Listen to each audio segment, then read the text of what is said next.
Lucky bamboo চাষ করে ভাগ্য বদল হয়েছে গাইবান্ধার মোহাম্মদ হাফিজের। এই গাছ থেকে তৈরি হচ্ছে গৃহসজ্জার নানা পণ্য। দেশের গণ্ডি পেরিয়ে এই লাকি ব্যাম্বো এখন রপ্তানি হচ্ছে ওমান, কাতার সহ মধ্যপ্রাচ্যের বিভিন্ন দেশে।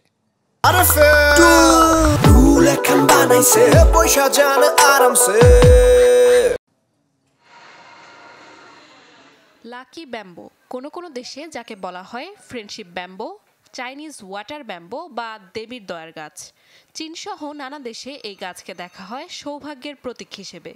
এবার এই গাছের দেখা মিলল গাইবান্ধার সুন্দরগঞ্জে। ৩ বিঘা জমিতে ৩টি ভিন্ন রঙের লাকি ব্যাম্বো চাষ করছেন জেলার মোহাম্মদ হাফিজ। সূর্যের আলোতে উৎপাদন হয় না বলে চাষ হচ্ছে সবুজ রঙের কাপড়ে মোড়া এক জমিতে, যা থেকে তৈরি হচ্ছে বিভিন্ন ডিজাইনের গৃহসজ্জার পণ্য।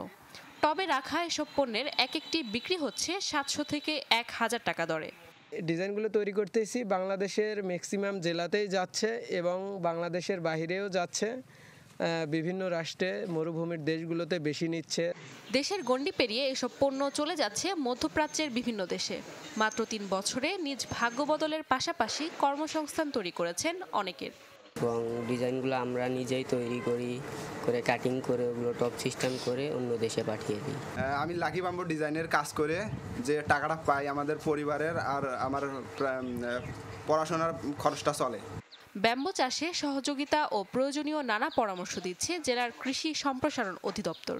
যারা চাষ করছে বাণিজ্যিকভাবে তারা প্রতি বিঘা থেকে ১,২৮,০০০ টাকা আর্থিকভাবে লাভবান হচ্ছে। তাদেরকে আমরা পরামর্শ প্রদান করছি এবং বিদেশে রপ্তানি সহ এই লাকি ব্যাম্বুকে বিভিন্ন ডিজাইন করে এটা বিভিন্ন টবে সেট করে যে বিক্রির বিষয়টি সে ব্যাপারে আমরা পরামর্শ দিচ্ছি। প্রতিবার রপ্তানিতে ২ থেকে ৩ লাখ টাকা পর্যন্ত আয় হয় বলে জানান এই উদ্যোক্তা। Desk report, channel 24।